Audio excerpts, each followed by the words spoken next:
Good morning students. Class 11th subject mathematics, chapter first, lecture third. First and second lecture में आपने sets के बारे में सीखे and first and second question. Third question आपका है rewrite the following sets by listing at the elements roster form. Second question में आपने सेट बुल्टर फॉर्म में लिखा, अब आपको लिखना है कौन सी फॉर्म में, रोस्टर फॉर्म में। तो सबसे पहला क्वेश्चन है set of all the letters in the word algebra. तो आप कैसे लिखोगे इसको रोस्टर फॉर्म में? रोस्टर फॉर्म में लिखने के लिए आपको कैसे क्या करना है ये देखना। जो अलजेब्रा है, अलजेब्रा, तो रोस्टर फॉर्म में लिखने के लिए मैंने सबसे पहले कौन सी ब्रैकेट बताई थी आपको? करली ब्रैकेट। कौन सी ब्रैकेट? करली ब्रैकेट में इसको लिखना है आपने। और अलजेब्रा में जो लेटर्स आपको दे रखे हैं ALGEBRA, जो आपका 2 टाइम्स है उसको आपको 1 टाइम से ही लिखना है। जैसे कि ए आपका 2 टाइम्स है तो आपको कितने टाइम्स लिखना है? Only 1 times. A, L, G, E, B and R। Roster form आपकी कौन सी है? ये वाली roster form. Second part is set of all positive integer which are common factor 30 and 45। 30 and 45 के कॉमन फैक्टर आपको लिखने हैं रोस्टर फॉर्म में। तो सबसे पहले तो आपको दोनों में 30 एंड 45 के कॉमन फैक्टर आपको कौन से होंगे वो बताने सबसे पहले। तो हम क्या लिखेंगे सेकंड पार्ट में? लेट A एंड B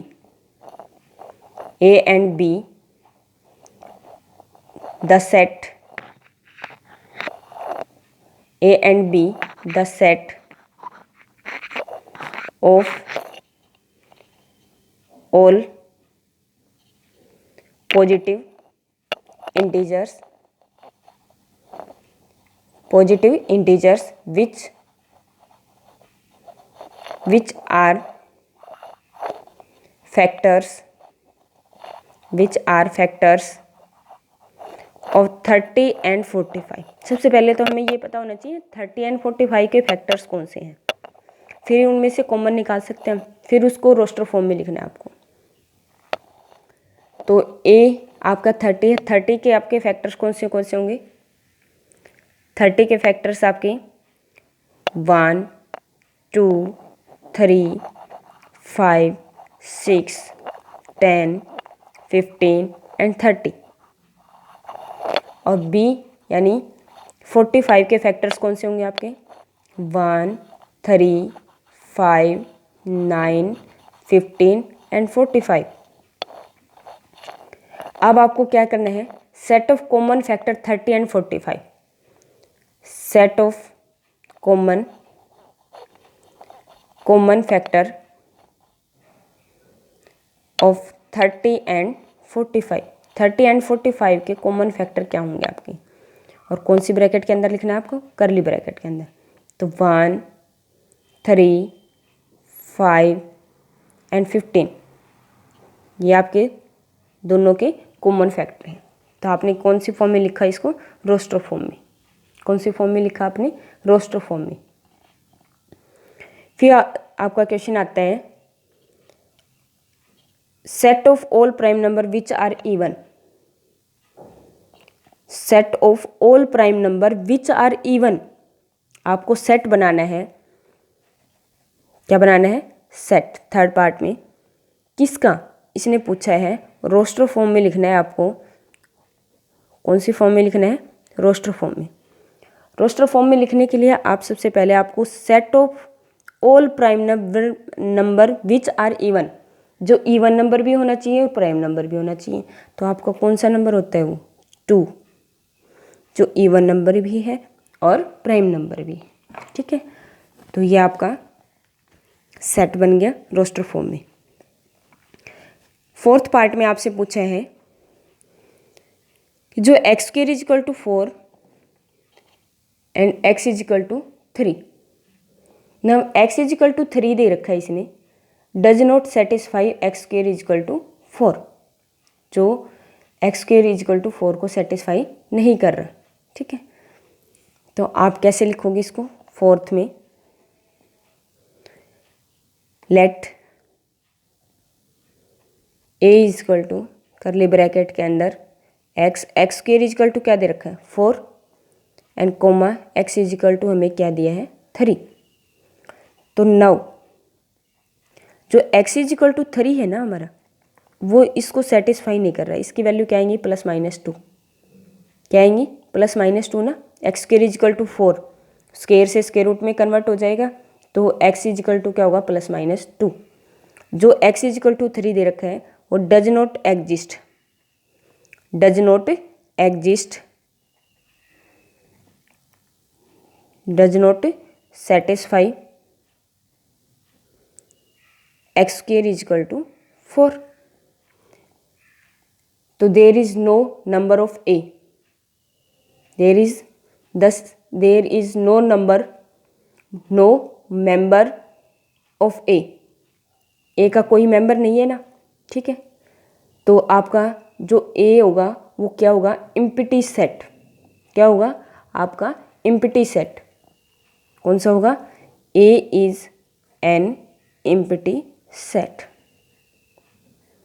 क्या होगा आपका? A is empty set. A is equal to क्या लिखेंगे हम? 5।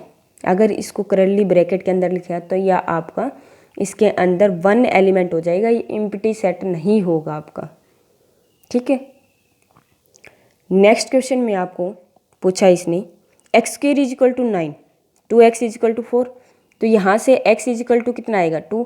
X square is equal to 9 है तो x की वैल्यू क्या होगी? +-3। ये भी आपकी एग्जिस्ट नहीं कर रही। ये x इज इक्वल टू 2 है, वो does not satisfy x square is equal to 9। तो B is an empty set, B is an empty set. कौन सा होगा? Empty set. Fourth question, fifth के पार्ट में आपसे पूछा है कि x बिलोंग्स टू क्या है? Real number. X square is equal to क्या है? 9 and 2x is equal to क्या है? 4। यहाँ से x की वैल्यू क्या होगी हमारी? 2। जो x square is equal to 9 है, x square is equal to 9 है, यहाँ से हमारी वैल्यू आएगी +-3। कौन सी आएगी? +-3। जो x +-3, तो ये आपकी जो hair 2x is equal to 4, तो x is equal to 2 does not satisfy x square is equal to 9। हम क्या करेंगे? Let b is equal to x belongs to क्या है? r, x square is equal to क्या है?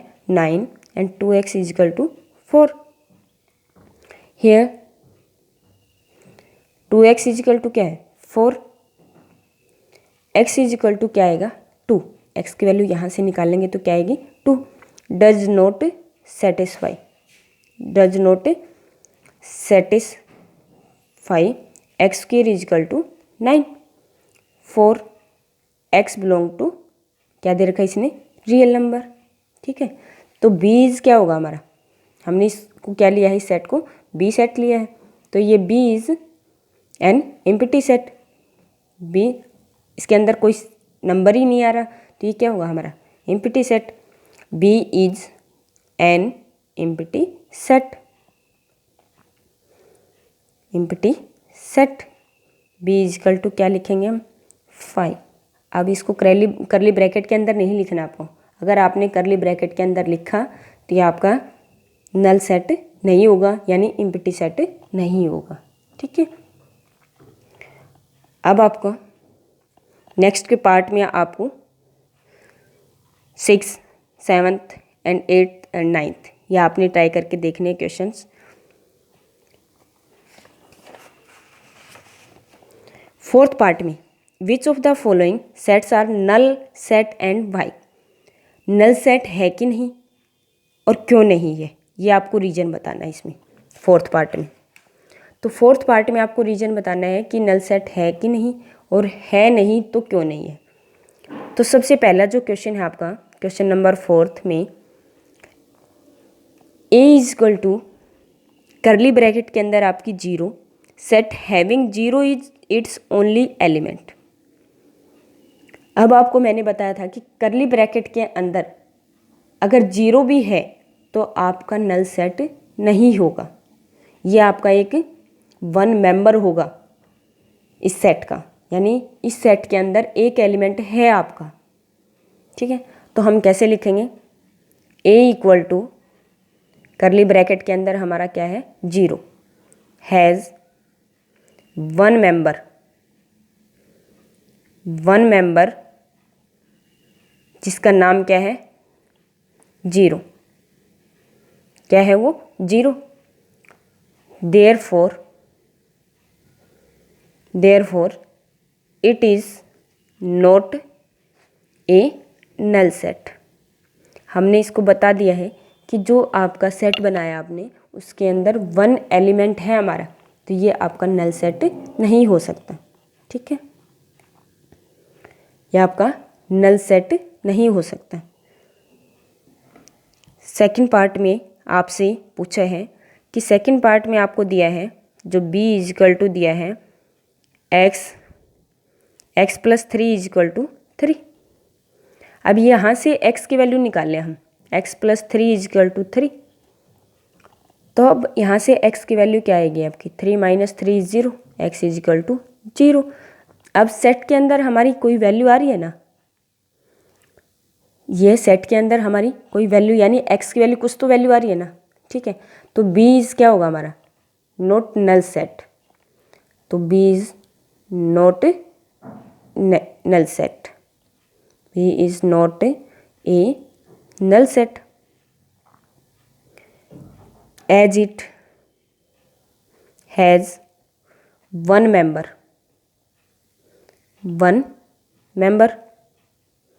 namely 0, जिसका नाम क्या है 0। ये 0 हमारा सेट के अंदर आता है, तो हम इसको कैसे लिख सकते हैं, ऐसे। ठीक है, तो नेक्स्ट पार्ट आपको ट्राई करके देखने फोर्थ पार्ट के। Y square is equal to 2 है तो यहाँ से y की वैल्यू क्या आएगी। ठीक है, तो आपको नेक्स्ट 3 पार्ट्स खुद से ट्राई करना है।